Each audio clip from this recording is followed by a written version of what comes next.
This will be the last video on the rebuilt number 9 mower, the trailer gear mower. It is all done, and I will show you everything that is brand new. This is the epitome of a rebuilt mower, and I will show you what goes on and above a rebuilt mower and what to expect for a typical rebuilt mower. So in a typical rebuilt mower, anybody selling you a mower, especially a high dollar mower, these things should be done. If they're not done, I don't tell you to walk away, but I'm telling you they're misrepresenting what they're selling or something. Rebuilt is not the same as getting it through the shop and getting it ready to go. Rebuilt is replacing stuff that you know has wear points to it, even though it looks good.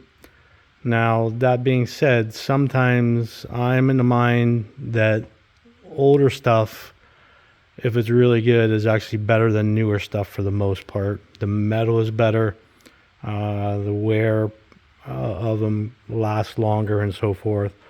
So, you know, it's just one of the things you kind of have to use your head. But the parts I'm going to show you first are a typical or what should be done to a rebuilt mower. And again, if it's not done, you know, any mower I provide that I call rebuilt, I provide an itemized list, and you should ask for an itemized list also, because some things you cannot see.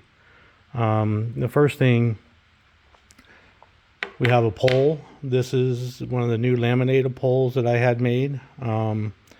This is probably the third one. One went on a mower to a customer as kind of a test because he's going to use it, and I know him well enough I can ask him.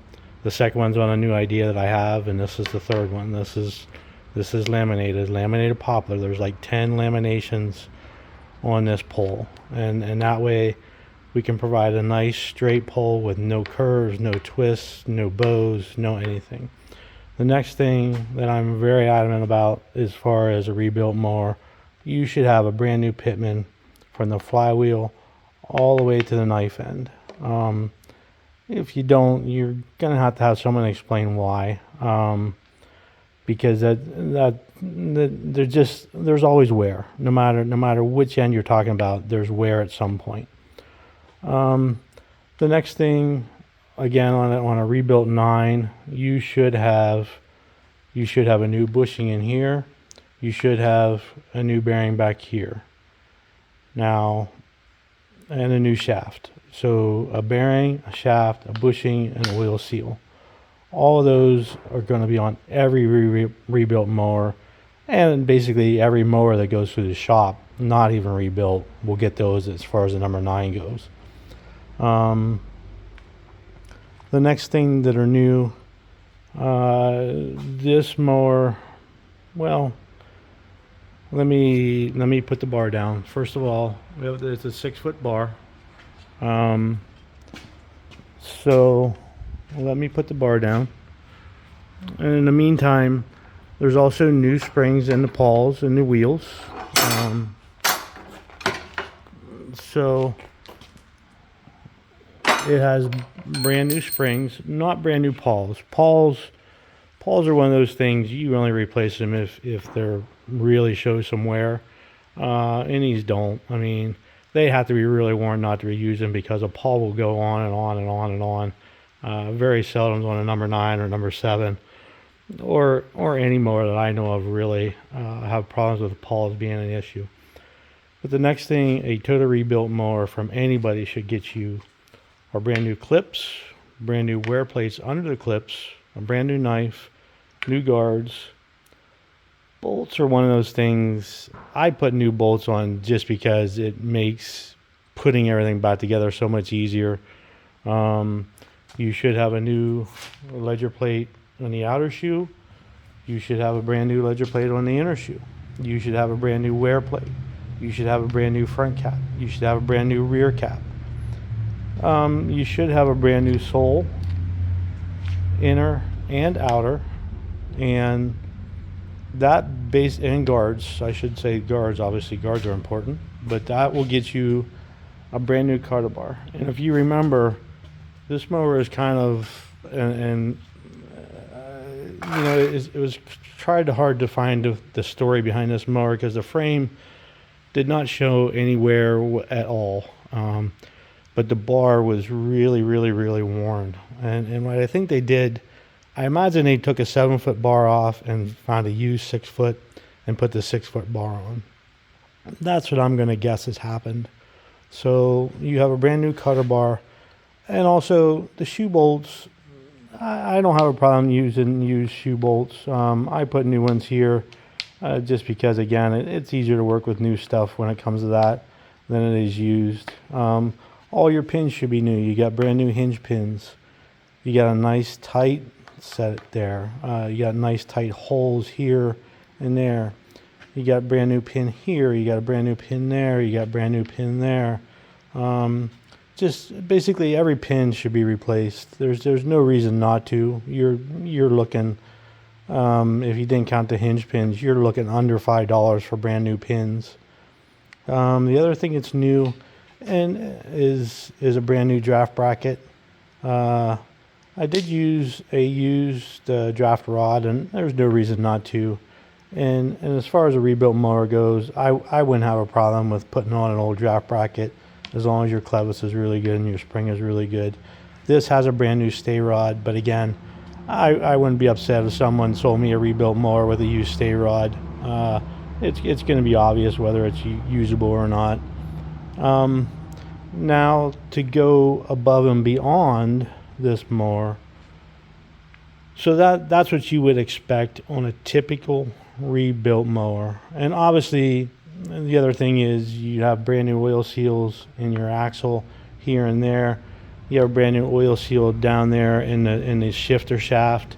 And the other part of that is the shifter shaft itself didn't have any scoring, so as you can see, there's no oil leaks anywhere underneath.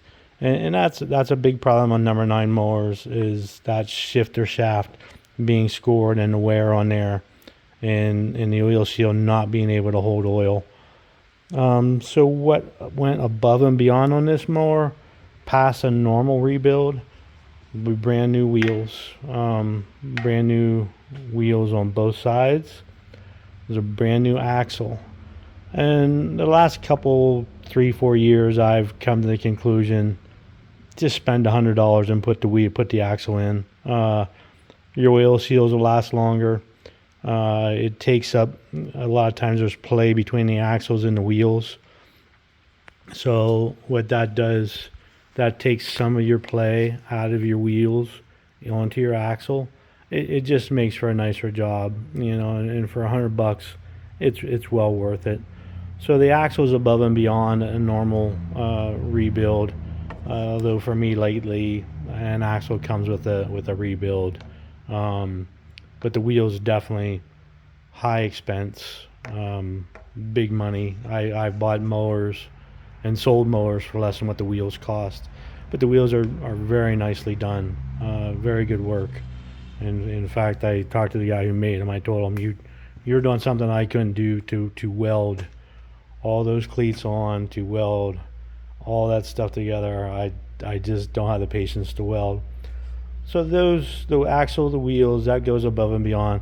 The seat, again, I have no problem putting a used seat on there. It's just, I don't have, it's one of the things, I hate to paint. So it was either clean up an old seat, paint it, prime it, paint it, and so forth, or just throw a new seat on. And again, the new seat looks nice, so it got a new seat. That's above and beyond what a normal rebuild would get. The other thing, believe it or not, so there's a bearing on this cap and a bearing on that cap. And if you watch previous videos, you've seen me take that gearbox apart. Those typically do not get replaced in a number 9 rebuild. And I don't know why I don't do it, because again, it I don't know, it's like $15, $20 maybe to do them both. But this one does have new bearings in there, by the way. So all 3 bearings, you got one there, and one in the flywheel shaft. All 3 of those are brand new bearings. But typically, those bearings do not go bad. The only way they go bad is if someone has some really crappy oil in there, or water get in there and it sat for a long time, or a sludge, a sludgy oil that sat for a long time, or someone just, I've even seen grease in there. So those are new. Those two bearings in the back, that's above and beyond on this mower as far as it goes. So the other thing, fender rods, again, used ones are okay. There's no reason not to use a used one if it's any good, but that's a new one. Um, the pawl and the pivot are two things that I said are better if they're old. I believe that wholeheartedly.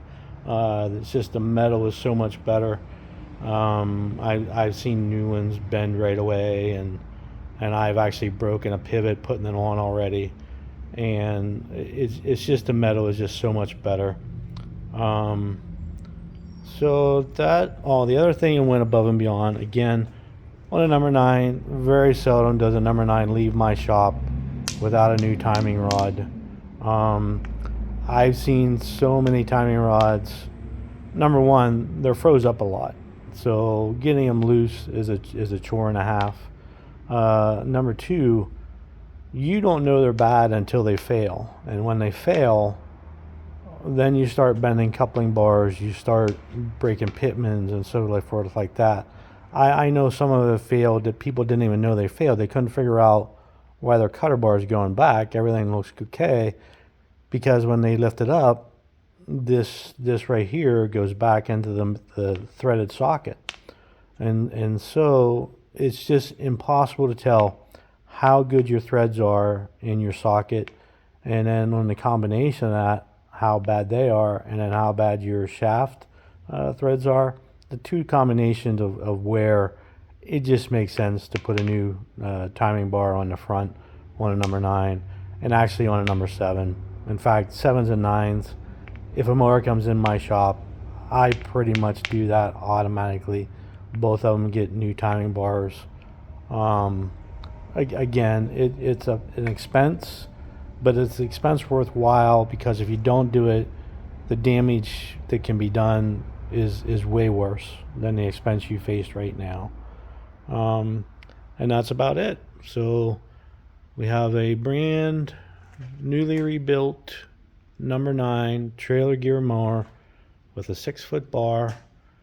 I typically don't put grass boards on because, quite honestly, the local Amish don't really like grass boards. So I typically don't put it on, but I'll probably put one on here. I haven't decided if I'm going to put a steel one on or a wood one.